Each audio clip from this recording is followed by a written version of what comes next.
Welcome back from that break. Now, aside from the food festival that's happening this weekend, something exciting is always also happening this weekend. Now, Image Bureau, together with April Communications, is putting up something very interesting. There's a stage play happening at the National Theatre. And yesterday, George Quay was here. He had a conversation with Kweku David. Let's take a look at it. When we come back, there's more exciting things on Breakfast Daily.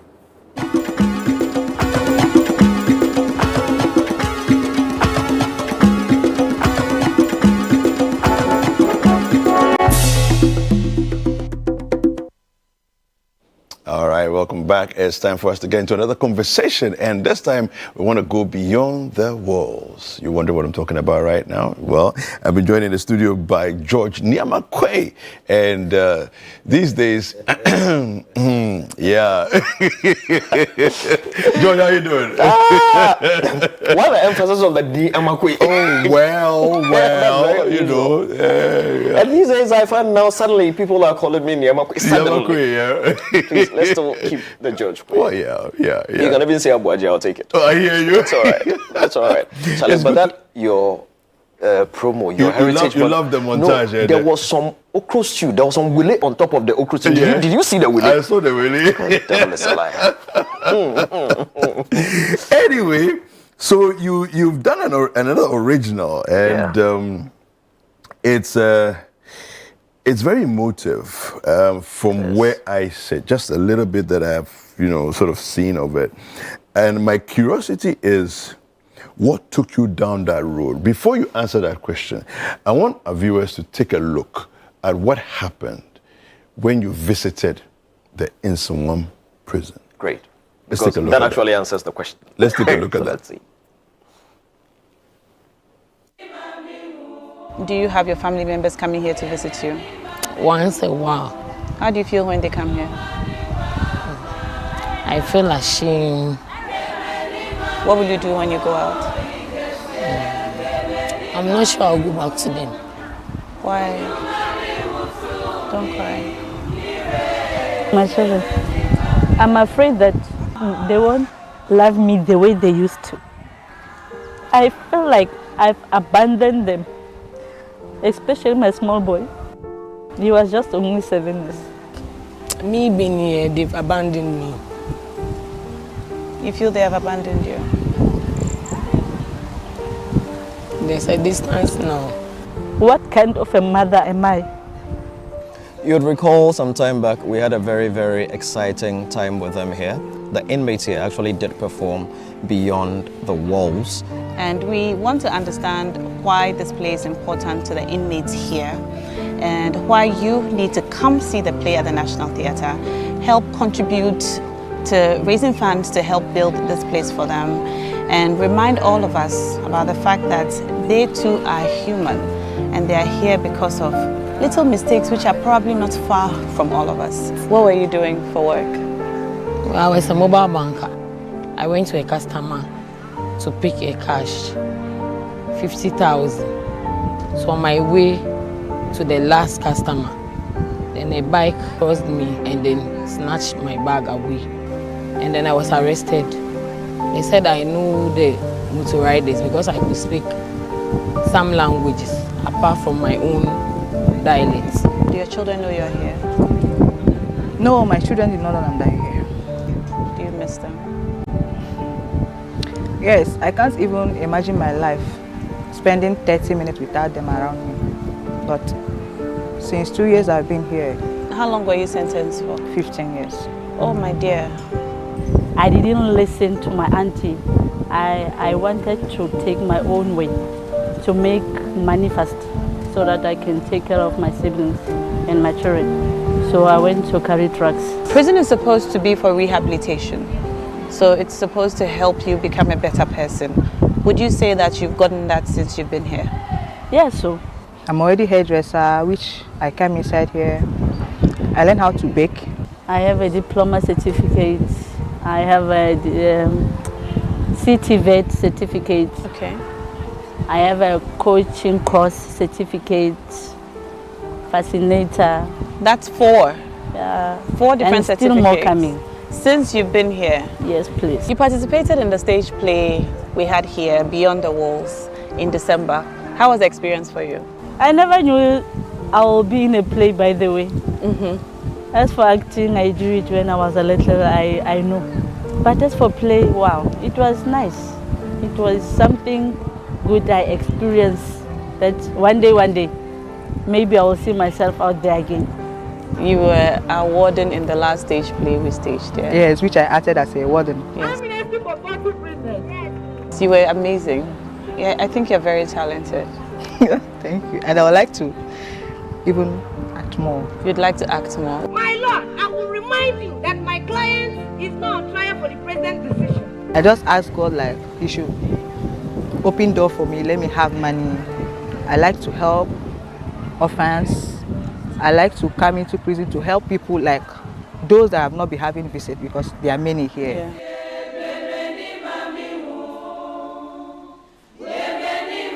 Touching. That was very emotional. Yes, you heard them. They are mothers, they are sisters, and they need our help and support while they continue to stay here and get better before they come back home to you and to us all. So come see us do this at the National Theatre on 29th and 30th of March at 4 p.m. and 8 p.m.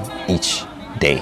And don't forget, if you'd like to support the Correctional and Therapeutic Center being put up right here for them, you can donate to the number on our screens. And let's say special thanks to all those who have supported this production in one way or the other. We're truly, truly grateful to you all. Thank you.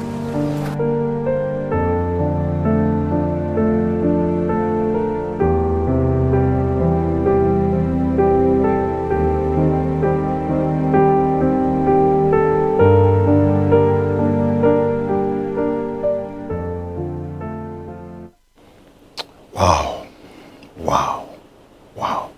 George. So now you see why we went to the prison. It could be any of us. You could go downstairs from here, and the next minute you find yourself in a court, and the next minute you're in prison. The sad part is those who are just on remand. People have been in remand they've been on remand for years. This is crazy. You know, just because for some of them, maybe the police officer who's got the docket has been transferred, or I don't know, for so many different reasons. And let's make it clear, this play is not saying everybody behind bars is innocent. It is only saying that everybody behind bars is human. Everybody behind bars has a life. And there's no, the prisons were not built for certain kind of people. The prisons were built for every single one of us, and each and every single one of us could end up there. What happens when we are out? How does society interact with us? You know, and the stories of how some people got in there. You heard one person say she was a mobile banker. Yeah. And bikers crossed there, took the money. That's the one that gets me. That's the one that gets you? Wait till you hear about the one who came on holidays in December in GH to party. Met a boy, fell in love. You know, the boy did video calls with a woman from outside, believed to be his mother.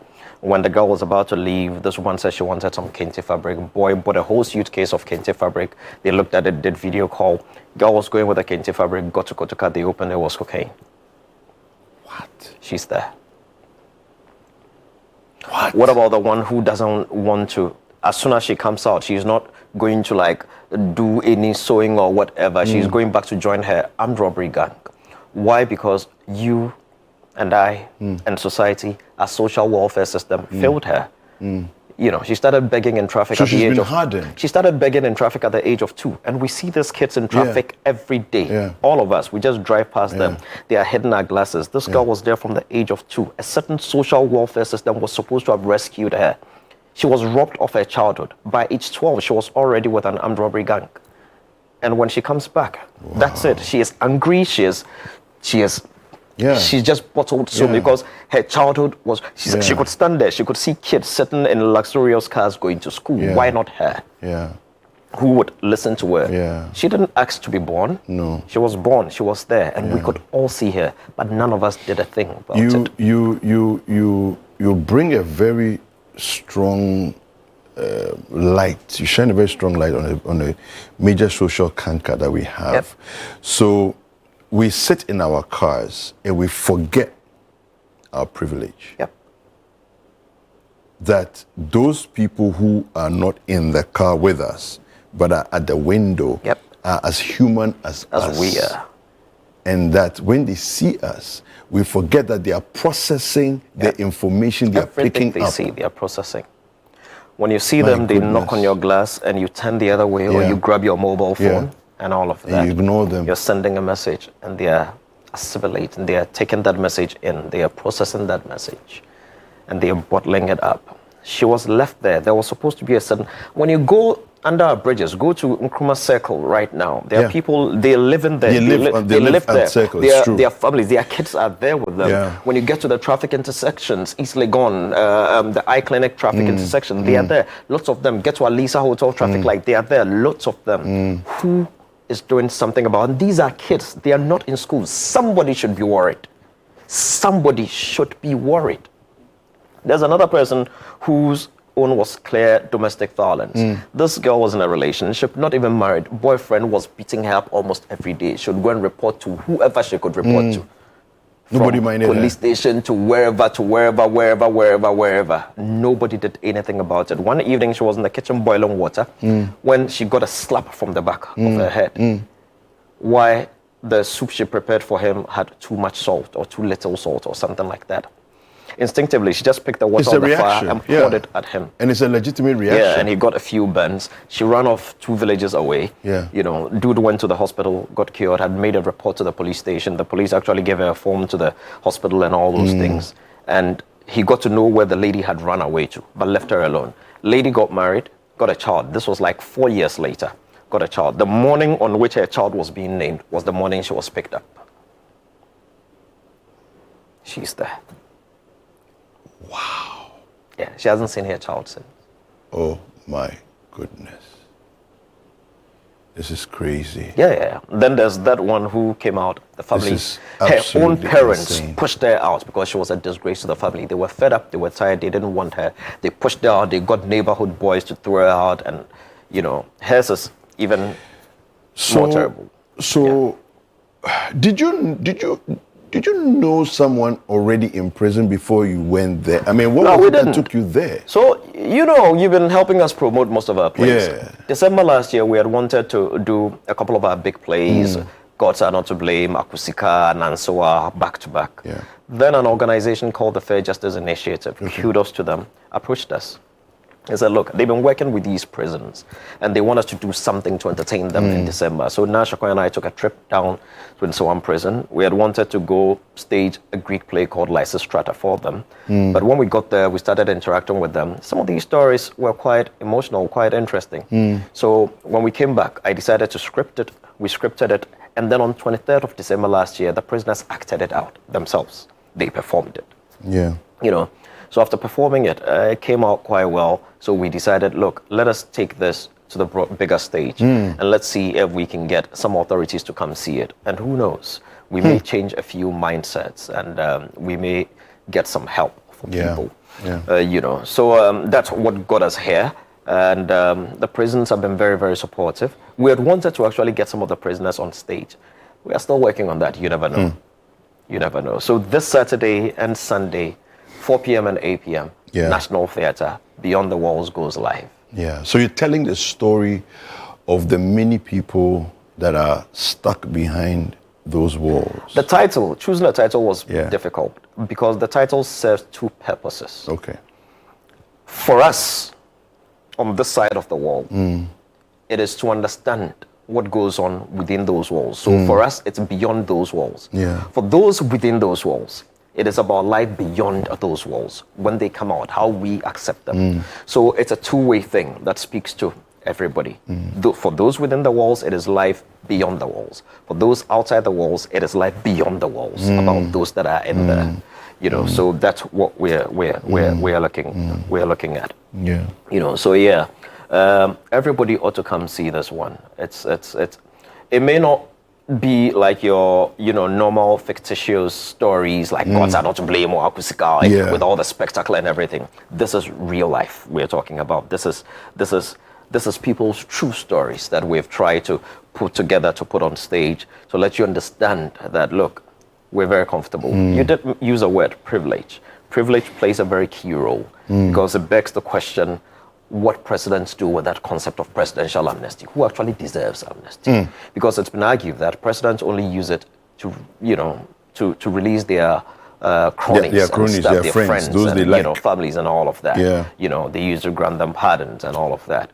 Is it really truly made for prisoners? If it is also made for prisoners, then there's the question of, why do presidents usually do it when they are leaving office? Why don't they do it immediately they take office? You are releasing prisoners for which president to deal with? Yeah. You are releasing them when you are leaving office. Yeah. So they are not your problem anymore. It's not your The next problem. person should come and deal with them. Because there's no guarantee that they really have reform. There's no guarantee they are not coming back into a life of crime and all of that. So why didn't you release them on 8th of January when you were sworn in on 7th? Or why not even on Independence Day in your first year? So these are all some of the things that the play will be looking at. Wow. This is tough, man. It is. Okay, so when is it happening? Yes. Where is it happening? Give us all the details. So it's happening on the 29th and 30th of March. That is just this Saturday and this Sunday, 4 p.m. and 8 p.m. at the National Theatre. And you can get tickets via our website. That's www.imagebureaugh.com. Or you can also dial *714 *46#. That's our USSD code. That's *714 *46#. It's only 200 CDs, but there are packages for students, there are packages for families and all that. So if you visit the website or you dial the USSD code, I'm sure they'll be able to take you through. Thank you very much. Thank you very much, George. All right, so all roads lead to the National Theatre. Yes. It's on March 29th and 30th. That's Saturday coming and Sunday. It's 4 p.m. and 8 p.m. on both days. Okay, fantastic. And let me say special thanks to you guys here at ChannelOne TV. Thank and you. of course, your partners at City FM. You guys have been great. Thanks for the support. To the UN family in Ghana, as well as to Stanbic Bank, to Neplan's Car Rentals, and to all our other partners, Aquaba Mineral Water, and everybody, the Ghana Tourism Authority, the Ghana Publishing Corporation, and every other organization that has supported this initiative in one way or the other. Wonderful. We're very grateful. And thank you to you, George Quay. Thank you. And your director, of course. Now. All right, well, stay tuned. We'll be right back with more.